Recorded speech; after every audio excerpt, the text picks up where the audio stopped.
3 hours after my Uber driver begged me not to go home, I watched my apartment building explode on the news and realized a complete stranger had just saved my life. I'm Sophia Brennan. I'm 28. I work in marketing, and I've always considered myself a logical person. I don't believe in psychics or gut feelings or random warnings from strangers. But on Thursday night, September 14th, all of that changed. Because sometimes the most insane thing someone tells you is actually the truth trying to save you. If you're curious to know how a 5-minute Uber ride turned into the most terrifying night of my life, make sure to subscribe and drop a comment letting me know where you're watching from. It was 9:47 p.m., and I was on top of the world. I'd just left Marcello's, this upscale Italian restaurant in downtown Seattle, where my team had thrown me a celebration dinner. After 2 years of late nights, missed weekends, and more coffee than any human should consume, I'd finally gotten the promotion I'd been chasing.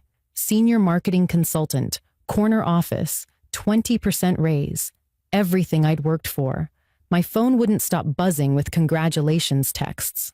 My boss had given a toast. My coworkers had insisted on ordering champagne. For those 2 hours, I felt like I'd actually made it. But now, standing outside the restaurant in my black cocktail dress and heels that were already killing my feet, I just wanted to go home. I wanted to change into my pajamas, pour myself a real glass of wine, and maybe call my brother Derek to tell him about the whole night. Derek had called me earlier, right before dinner, his voice full of pride. "Soph, I'm so proud of you. I wish I could be there to celebrate properly." I'd laughed it off. "You're in Boston. It's fine. I'm fine." "You're always fine," he'd said. "But you know you don't have to do everything alone, right?" The truth is, I'd been living in Seattle for 8 months, and I still felt like I was playing house. My apartment was nice, this converted warehouse building on Pine Street with exposed brick and tall windows. But it was just me. No roommate, no boyfriend, just me and my work laptop and takeout containers I forgot to throw away. Standing on the sidewalk, I pulled out my phone and requested an Uber, 4 minutes away. Perfect. The Uber pulled up, a silver Toyota Camry. The driver was middle-aged, maybe in his 50s, with graying hair and kind eyes. His name tag said Ravi Patel. "Sophia?" he asked. "That's me. Going to Pine Street, yes? Building 447? "Yes, please." He nodded and pulled into traffic. I leaned back against the seat, finally relaxing after being on all night. The city lights blurred past as we drove through downtown.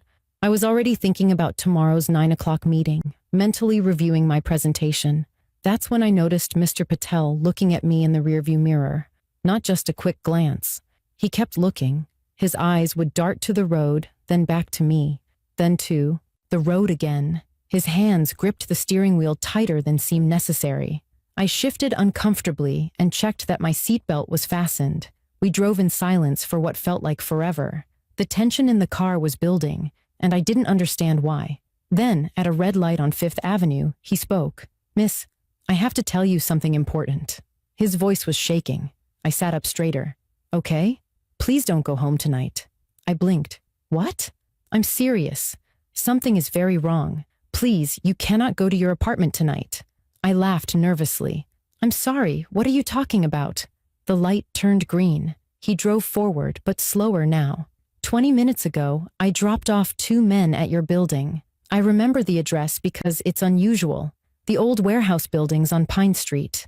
My stomach tightened. The men were in my back seat, and they were arguing. Loud. Angry. They thought I couldn't understand them, but I speak their language. "What language?" I asked. "That's not important. What's important is what they said." He glanced at me again, and I saw real fear in his eyes. They said apartment 4C. They said they're going tonight. They said no one will know until it's too late. Every muscle in my body went rigid. "I live in apartment 4C. They said your apartment number multiple times," Mr. Patel said quietly. "And the way they were talking, these are not good men. These are men planning to do something very bad." My mind was racing. This couldn't be real. This sounded like something from a movie. "I think you're mistaken," I said weakly. "There are lots of apartments in that building. Maybe you heard wrong." I didn't hear wrong. Or maybe it's a different building. It's not. I pulled out my phone, my hands shaking. Look, I appreciate your concern, but this sounds crazy. How would random criminals even know my apartment number? This doesn't make sense. I know it sounds crazy, he said, his voice cracking. My daughter, she's a police officer. She tells me all the time that I worry too much. But miss, I heard what I heard, and I cannot drop you off at that building knowing what I know. Part of me wanted to demand he take me home. Part of me wanted to jump out at the next light. But another part of me was terrified that he was telling the truth. What do you want me to do? I asked. He pulled over to the curb. We were 2 blocks from my building now. He turned around to face me fully, sweat visible on his forehead. I want you to trust me, just for tonight, just until we know for sure. Then he reached for his wallet. My body tensed, but he pulled out a business card and handed it to me. Detective Rachel Ortega, Seattle Police Department, Violent Crimes Unit. This is my daughter, Mr. Patel said. Call her. Right now. Tell her Ravi Patel sent you. Tell her what I told you. She'll believe me even if you don't. I stared at the card. It looked official, but anyone could print a fake business card. Please, he said again. Just call her. I looked up at him. This stranger who was either trying to save my life or running the most elaborate scam I'd ever seen. And I had to make a choice. Trust him, or don't. Go home, or don't. Believe that something terrible was waiting for me in apartment 4C, or believe that I was being paranoid. My finger hovered over my phone screen, the detective's number already typed in. Everything in my logical brain screamed that this was insane. But my hand was shaking so badly I could barely hold the phone, and somewhere deep in my gut, I knew something was very, very wrong. I stared at the business card in my hand, Detective Rachel Ortega's name printed in clean black letters. My thumb hovered over the call button on my phone, but I couldn't make myself press it. What was I supposed to say? Hi, I'm in an Uber with your dad and he thinks someone's trying to hurt me? It sounded ridiculous even in my head. I looked up at Mr. Patel through the rearview mirror and saw him watching me with this desperate expression, like my next move would determine everything. Part of me still thought this had to be some kind of mistake, some weird misunderstanding that would make sense once I got home and saw that everything was perfectly normal. But another part of me, the part that made my hands shake and my heart race, knew that normal people don't beg strangers not to go home. Normal Uber drivers don't pull over 2 blocks from your destination and hand you their daughter's police detective card. Normal men don't look this scared unless something is genuinely wrong. I took a breath and pressed call. The phone rang twice before a woman's voice answered, professional and slightly annoyed. Detective Ortega. Her tone was clipped, like she'd been interrupted in the middle of something important. Hi, my name is Sophia Brennan, and I'm in an Uber with someone who says he's your father, and he told me to call you because something really strange is happening, and I don't know what to do. The words tumbled out in a rush, barely coherent. There was a pause on the other end, long enough that I thought she might have hung up. Then her voice came back, sharper now, more alert. You're with my dad? Ravi Patel? What's going on? Is he okay? I glanced at Mr. Patel, who was still turned around in his seat, watching me intensely. He's fine, but he's really worried. He says he overheard 2 men in his car earlier talking about my apartment, and he thinks something bad is going to happen tonight. I tried to keep my voice steady, but it cracked on the last word. Detective Ortega's tone shifted completely, losing all trace of annoyance. What apartment? What did they say exactly? I repeated everything Mr. Patel had told me, about the 2 men, about them speaking a language they thought he wouldn't understand, about them mentioning apartment 4C multiple times, about them saying tonight, saying no one would know until it was too late. The detective was quiet for a moment, and I could hear her breathing, thinking, okay, listen to me carefully. What's your address? I gave it to her, my voice barely above a whisper. Stay in the car. Do not go near that building. Where's my dad? I handed the phone to Mr. Patel, and he took it with shaking hands. They spoke rapidly in another language, his voice urgent and pleading, hers calm but firm. I couldn't understand the words, but I understood the tone. He was trying to convince her this was serious. She was already taking action. After what felt like forever, he handed the phone back to me. "Sophia, I'm sending units to your building right now," Detective Ortega said. "But I need you to not go home tonight. Do you have somewhere else you can stay? Family nearby? A hotel?" My mind went blank. Family? Derek was across the country in Boston. Friends? I'd been so focused on work since moving here that I hadn't exactly built a strong social network. "I can get a hotel," I managed to say. "Good. Do that. I'll call you back within the hour once we've checked things out. And Sophia, my father doesn't panic easily. If he's this worried, you should listen to him." She hung up, and I sat there in the back seat, my entire body numb. Mr. Patel was still pulled over, still watching me. "What do you want to do?" he asked softly. I looked past him, down the street toward my building. From here I could see the corner of it, the familiar brick facade, the windows of apartments where my neighbors were probably watching TV or getting ready for bed. Everything looked so normal, so safe. "Can you just drive past it?" I asked. "Just so I can see? Maybe everything's fine and we're both being paranoid." He hesitated, then nodded slowly. "Okay, but just drive past. No stopping." He pulled back into traffic and turned onto Pine Street. My heart was hammering so hard I could feel it in my throat. We approached my building, and I pressed my face close to the window, looking for anything unusual. At first, everything seemed normal. The main entrance, the lobby lights, a couple walking their dog on the sidewalk. Then I saw it. A white van parked in the loading zone, the same spot where delivery trucks usually parked during the day. Something about it made my blood run cold. "That van," I said, my voice strange and distant. "I've seen that van before.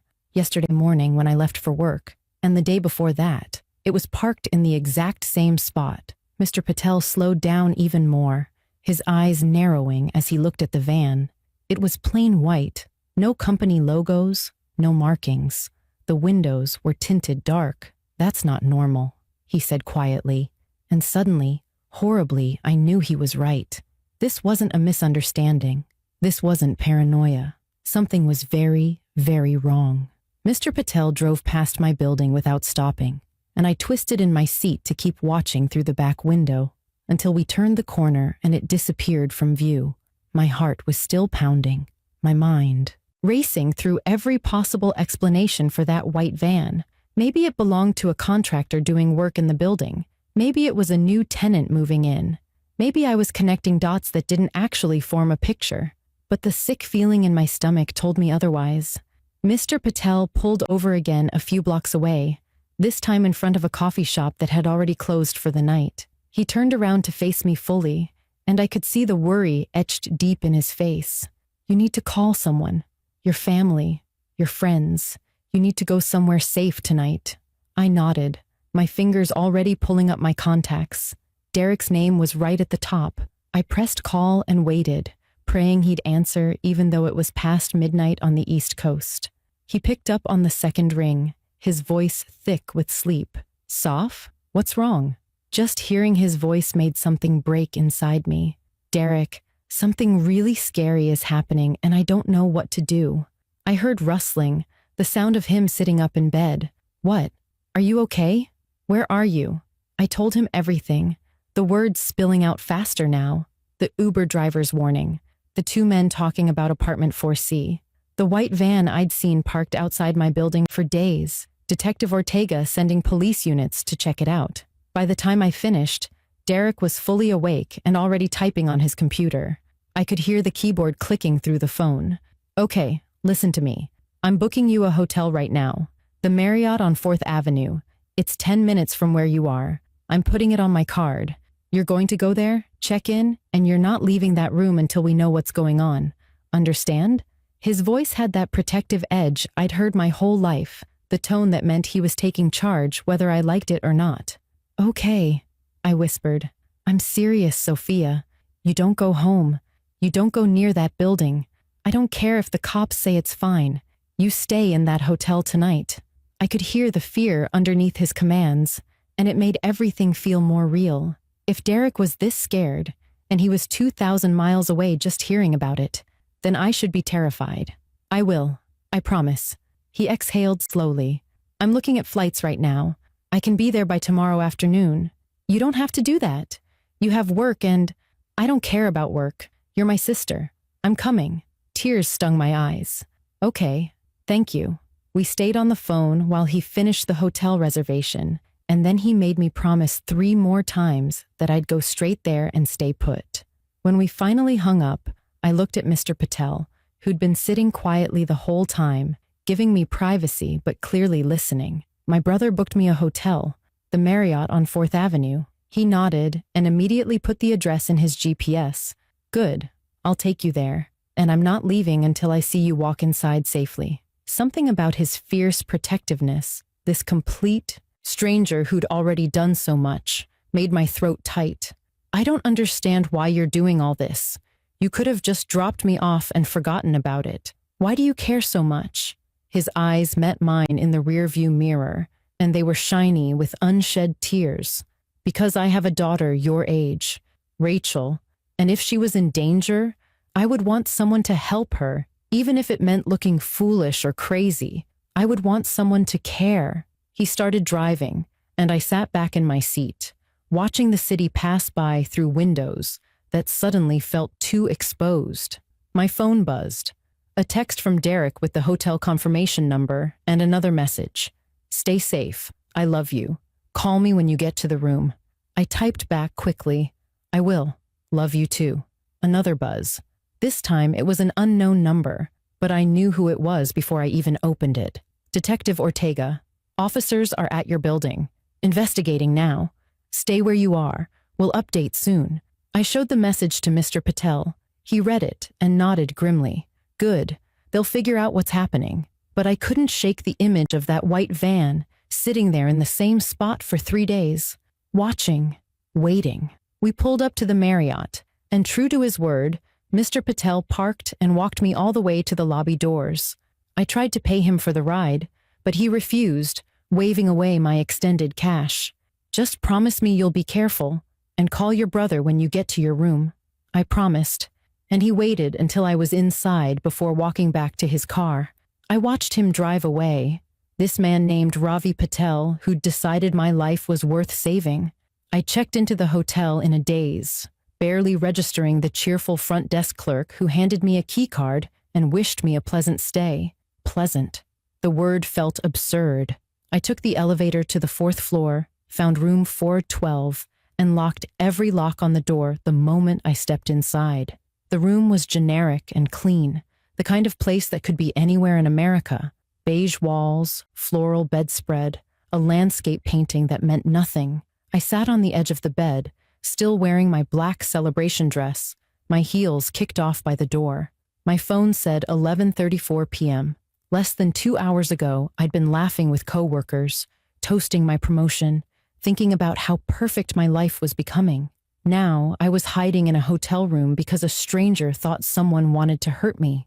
I called Derek like I promised, and his voice was steady and calm, talking me through breathing exercises until my hands stopped shaking quite so badly.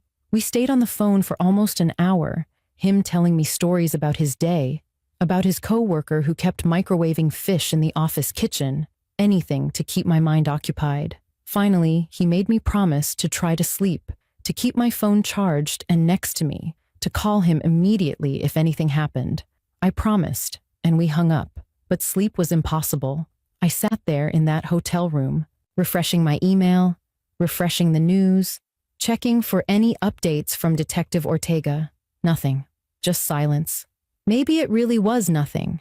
Maybe tomorrow I'd laugh about this whole paranoid episode, about how I let an Uber driver convince me to abandon my apartment over a conversation he might have misunderstood.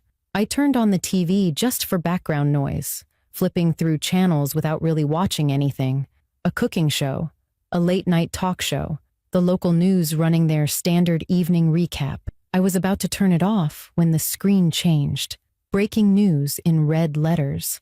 My finger froze on the remote. A reporter standing in front of a building lit up by emergency vehicle lights, fire trucks, and ambulances crowding the street. I couldn't breathe. It was my building, We're here at Pine Street where a massive explosion has rocked this residential building just before midnight, the reporter was saying, her voice urgent and professional.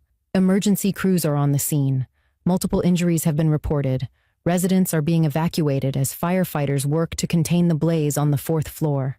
The fourth floor. My floor. The camera panned across the scene, and I saw flames pouring from windows, thick black smoke rising into the night sky. I saw my neighbors standing on the sidewalk in their pajamas, some of them crying, others just staring in shock. I saw the white van, still parked in the loading zone, now surrounded by police tape.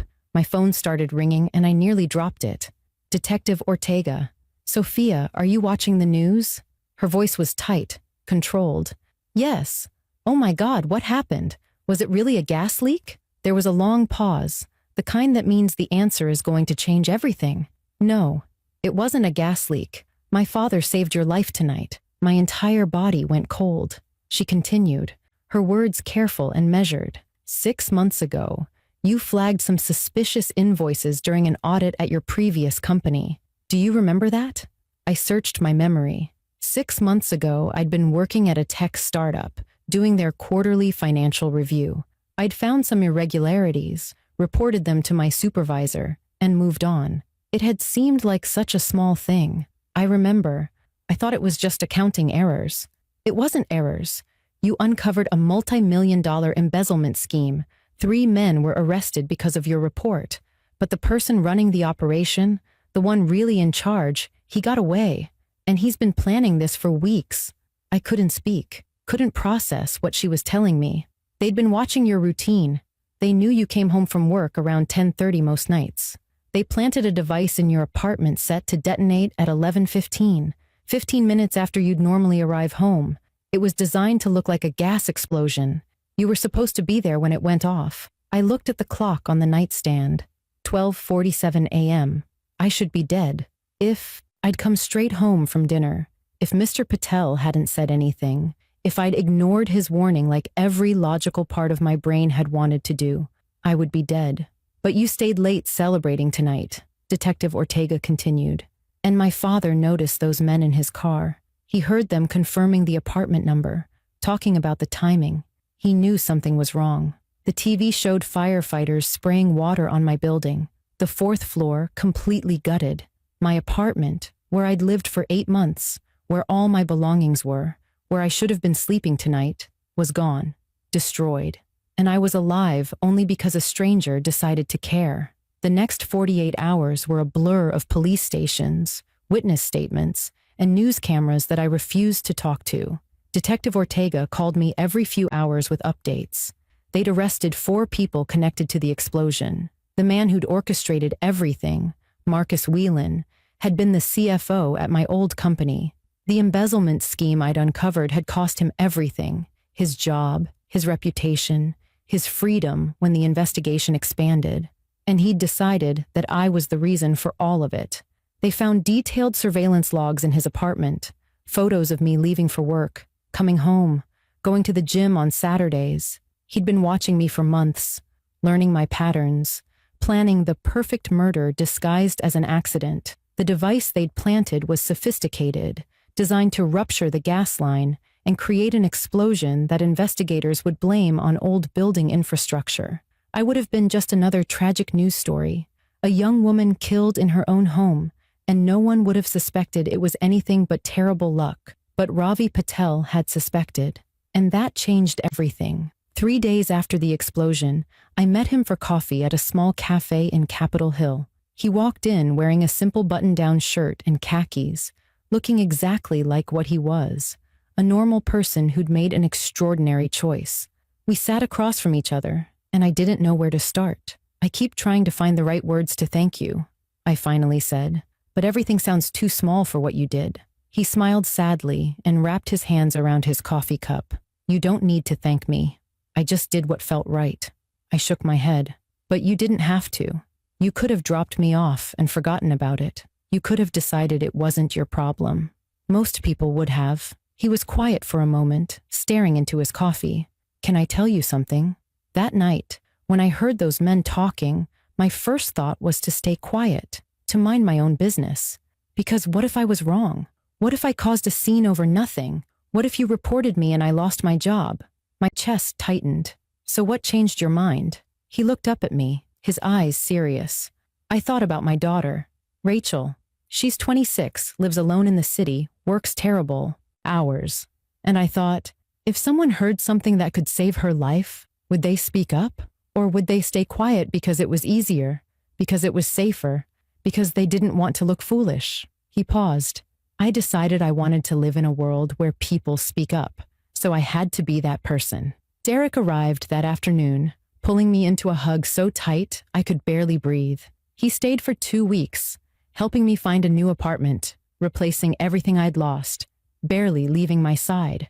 We were closer now than we'd been in years, the crisis stripping away all the small distances we'd let build between us. The media called me lucky.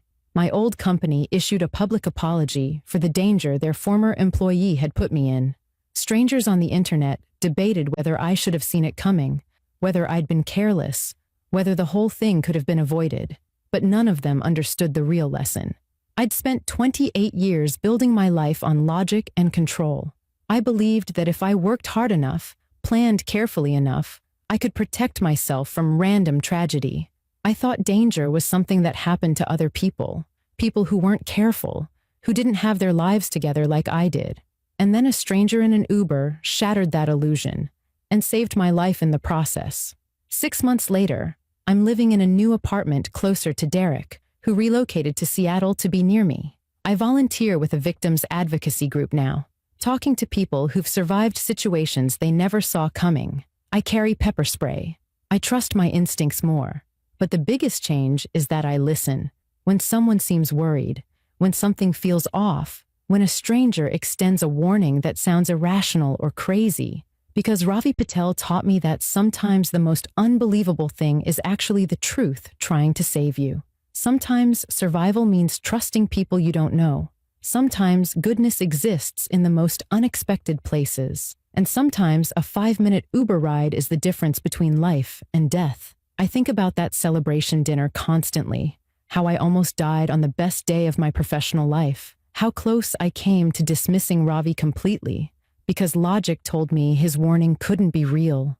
Every small decision that led to me being here, alive, telling you this story, Ravi didn't have to say anything. He could have collected his fare and moved on to the next passenger, but he chose to care, even when it was uncomfortable, even when I might have thought he was crazy. That's the world I want to live in, where we choose to care even when it's inconvenient, where we trust that small voice that says something's wrong, where we speak up even when silence is easier, because 3 hours can change everything, and sometimes a stranger's whisper is the loudest warning you'll ever receive. If this story moved you, please subscribe, because I share real stories about survival, intuition, and the moments that change everything.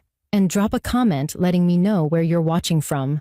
Stay safe out there, and remember, trust your gut, but also trust when someone else's gut is trying to protect you.